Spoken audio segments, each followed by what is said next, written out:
স্বীকারোক্তি মনে তরজার চাবিকাঠি। নমস্কার, আমি দেবী। আজ আবার চলে এসেছি নিয়ে স্বীকারোক্তির 9 নম্বর এপিসোড।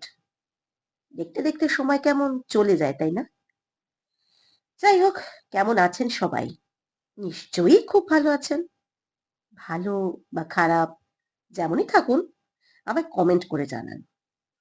আচ্ছা, মনে পড়ে ছোটবেলা থেকেই আমাদের অনেকের মনে হস্টেল সম্বন্ধে খুব ভয় ছিল। হোস্টেল মানেই মনে হতো কালো অন্ধকার ঘর, আধপেটা খাওয়া আর সিনিয়রদের র্যাগিং। এই র্যাগিংও কিন্তু মানুষের বিকৃত মানসিকতার লক্ষণ। কিছু মানুষ তার থেকে দুর্বল মানুষকে মানসিক ও শারীরিক যন্ত্রণা দিয়ে অনাবিল সুখ পায়।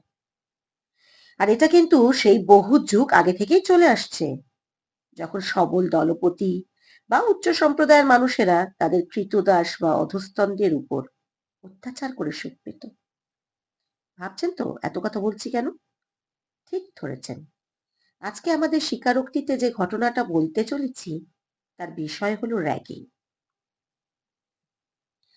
ঘটনাটি আমাদের পাঠিয়েছেন বর্ধমান থেকে সৌভিক।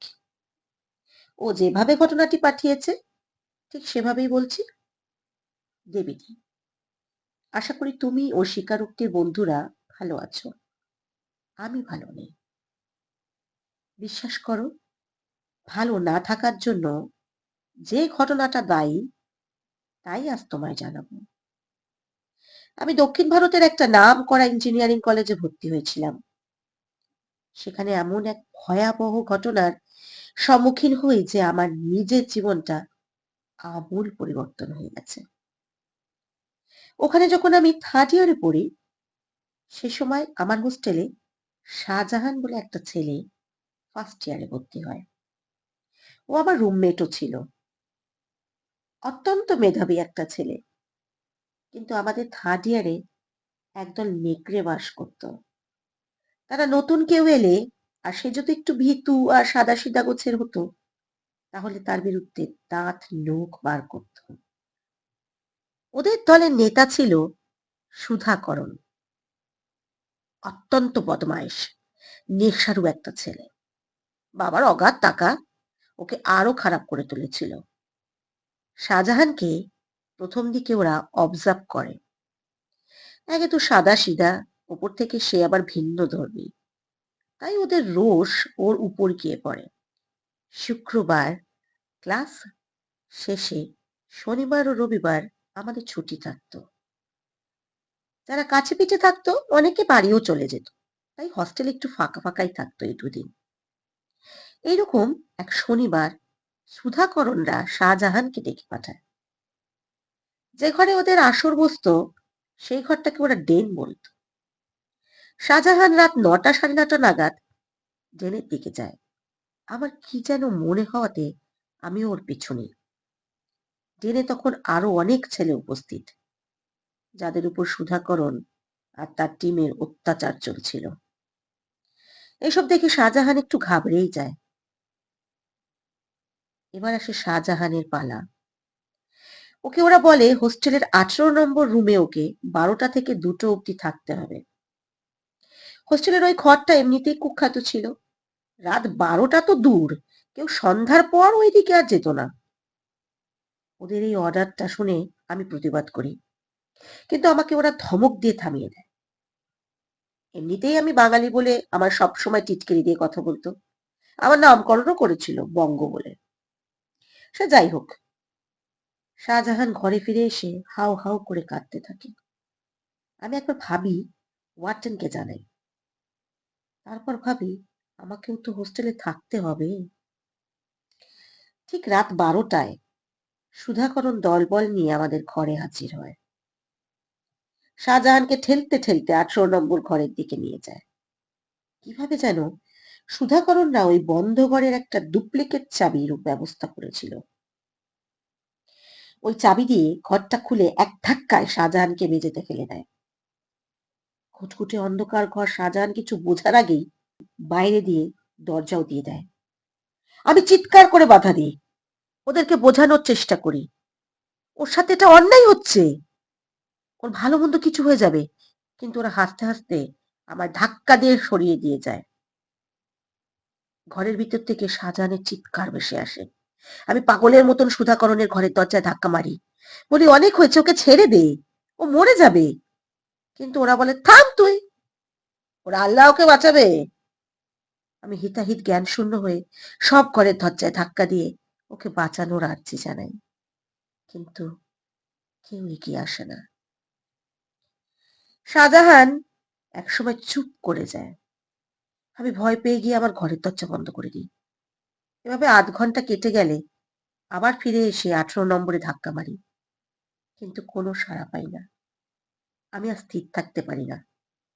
ওয়ার্ডেনের কাছে গিয়ে সব জানাই। ওয়ার্ডেন সুধাকরণের দলটাকে নিয়ে 18 নম্বরের দরজার কাছে এসে দরজা খোলায়। ততক্ষণে অনেক দেরি হয়ে গেছে। শাহজাহানের পুরো নীল হয়ে যাওয়া দেহ আর বিস্ফারিত চোখ দুটোকে আমি কোনোদিনও ভুলব না। এখনো আমি ঘুমের মাঝে স্বপ্ন দেখে চিৎকার করে উঠি। কিন্তু শাহজাহানের এই খুনিদের মোটেই কোনো শাস্তি হয়নি। টাকার জোরে এটা প্রমাণ করা হয় আমি আর শাহজাহান নেশা করতাম, আর শাহজাহান মানসিক ভারসাম্যহীন ছিল। আমরা নেশা করে ওই ঘরে গেছিলাম। আমাকেও নেশা করার অভিযোগে রাস্টিকেট করা হয়। কিন্তু ওই ঘটনা আমার জীবনে এক ভয়াবহ ছাপ ছেড়ে গেছে। ওদের মতন বড় লোকদের ভয়ে আমার এই ঘটনা কাউকে বলা বারণ ছিল। বহুদিন সাইকিয়াট্রিস্টের কাছে চিকিৎসার পর আমি একটু সুস্থ। বর্তমানে আমি আবার পড়াশোনা করছি, কিন্তু সবার সাথে স্বাভাবিকভাবে মিশতে আর পারি না। নিজেকে বড় অপরাধী লাগে। একটা সুন্দর ফুলের মতন ছেলের জীবন ওরা কেড়ে নিল। শুধু তাই নয়, একসাথে দুটো জীবনকে ওরা নষ্ট করে দিল। দেবীদি, ঈশ্বরের কাছে কামনা করি এমন নিষ্ঠুর ঘটনা যেন কারোর সাথে না ঘটে। সবার মঙ্গল কামনা করে এখানেই লেখা শেষ করলাম। এই ঘটনাটা পড়তে পড়তে আমার মনটা এত ভারী হয়ে গেছে, কি বলবো। যারা এই দুইজন মানুষের সাথে এমন অন্যায় ও অবিচার করেছে, ঈশ্বরের কাছে কামনা করব তিনি তার ন্যায় দণ্ড দিয়ে যেন তাদেরকে তার নিজের বিচার সবাই শাস্তি দেন। মানুষ এখন অর্থ আর ক্ষমতার দম্ভে সত্যি মনুষ্যত্ব পর্যন্ত ত্যাগ করেছে। একেই বোধহয় মাৎসায়ন বলে। জানি না, আমি ঈশ্বর সৃষ্ট খুব ক্ষুদ্র একজন মানুষ।